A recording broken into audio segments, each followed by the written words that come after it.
नमस्कार, मैं हूं रंजीत झा। केंद्रीय मंत्री चिराग पासवान ने एक बार फिर से अपनी सधी हुई रणनीति में चाचा को बैकफुट पर धकेल दिया है। दरअसल चाचा पशुपति कुमार पारस ने यह चेतावनी दी कि वो एनडीए से अलग हो जाएंगे। चूंकि बिहार विधानसभा चुनाव नजदीक आ रहे हैं तो पशुपति कुमार पारस अपनी पार्टी को किसी तरीके से उबारना चाहते हैं, लेकिन चिराग पासवान ने यहां भी उन्हें जोरदार झटका देते हुए एक्सपोज ही कर दिया।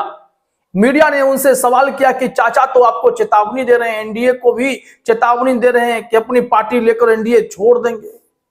तो चिराग पासवान ने जो जवाब दिया बेसिकली एक खुलासा ही है कि वो एनडीए में थे कब, जो साथ होता है वो अलग होने की बात करता है। ये कब से एनडीए में आ गए, सुनिए यहाँ। तो उनकी अपनी पार्टी है, ये फैसला उनको लेना है। और देखिए, अलग तो वो होता है जो साथ में हो। वो एनडीए में थे कब? एनडीए लोकसभा के चुनाव के वक्त भी नहीं थे, विधानसभा के चुनाव के वक्त भी उनको गिनती में तो कोई रख नहीं रहा। तो अलग तो वो होता है ना जो किसी चीज का हिस्सा हो। वो एनडीए में थे कहां? तो सुन लिया आपने। अब चिराग पासवान अपनी रणनीति के तहत चाचा को हर कदम पर बैकफुट पर धकेल रहे हैं, क्योंकि जिस तरीके का सलूक करके पशुपति कुमार पारस ने अपनी सियासत चमकाने की कोशिश की, अपने बड़े भाई की सींची हुई पार्टी को उन्होंने बर्बाद करने का काम किया, तो खामियाजा अब भुगतेंगे, क्योंकि इनका अपना कोई जनाधार है नहीं। इस वजह से जो चिराग पासवान ने जवाब दिया है, एग्जैक्टली वो कह रहे थे कि अलग तो वो होता है जो साथ में हो। मीडिया के एक सवाल का जवाब देते हुए, वो एनडीए में थे कब? वे लोकसभा के चुनाव के वक्त भी नहीं थे और विधानसभा चुनाव के वक्त भी उनको गिनती में नहीं रखा गया। ऐसे में अलग तो वह होता है जो किसी चीज का हिस्सा होता है। वे एनडीए में थे कहां जो अलग होने की बात कर रहे हैं।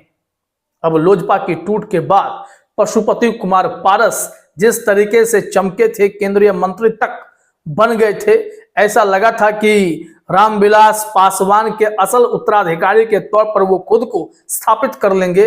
लेकिन जब बीजेपी को यह एहसास हुआ कि इनका तो कोई जनाधार ही नहीं है, पूरा जो दलित वोट बैंक 6% है वो चिराग पासवान के साथ आज भी इंटैक्ट है, तो गियर बीजेपी ने चेंज कर लिया और पशुपति कुमार पारस सिर्फ भरोसे में रह गए। और आज की तारीख ना तो उन्हें नीतीश बाबू पूछ रहे हैं और ना ही नरेंद्र मोदी की तरफ से कोई सिग्नल उन्हें मिल रहा है।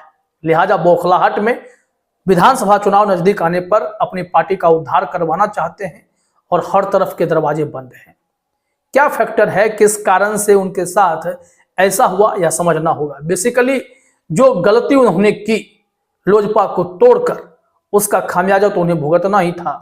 अभी हाल ही में चिराग पासवान ने एक और झटका देते हुए जिस बंगले में पारस रह रहे थे, एयरपोर्ट वाले बंगले में जो लोजपा का दफ्तर भी था, उस बंगले को खाली करवा दिया। अब उस दफ्तर के रंग रोगन और मरम्मती के भी आदेश चिराग पासवान ने दिए हैं।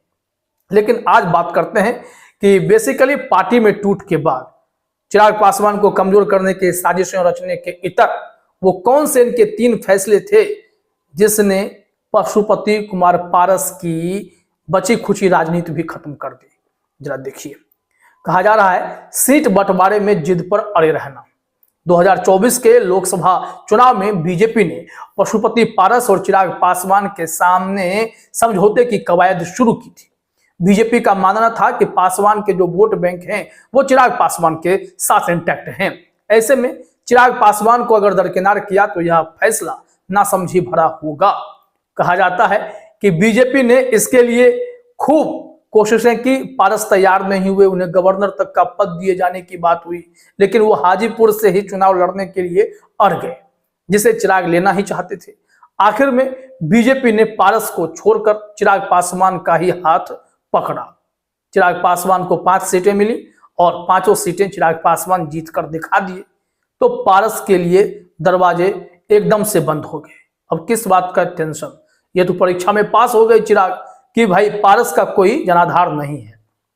उसके बाद जब वहां एनडीए में बात नहीं बनी थी तो वो जो पारस जी हैं, पशुपति पारस चाचा जी बेसिकली, वो आरजेडी से समझौता करने गए थे, लेकिन वहां भी नहीं कर पाए, क्योंकि ये डील करना नहीं जानते। मौसम वैज्ञानिक तो इनके बड़े भाई ही थे, स्वर्गीय रामविलास पासवान। यहां कहा जा रहा है कि बीजेपी से गठबंधन टूटने के बाद पशुपति पारस ने आरजेडी से गठबंधन करने की पहल तो की, लेकिन लालू यादव ने कहा कि आपकी पार्टी को फिलहाल कोई जानता नहीं है, जो सिंबल मिलेगा उसमें भी कंफ्यूजन होगा। इससे बेहतर है कि आप में से जिनको लड़ना है, जो भी सीटें बंटवारे में फॉर्मूले में तय होगा, वो आप हमारे टिकट पर, हमारे सिंबल पर लड़ें, क्योंकि आपका कोई मजबूत जनाधार है नहीं। ऐसे में पशुपति पारस बिदक गए और लालू के ऑफर को पशुपति कुमार पारस स्वीकार भी नहीं कर पाए।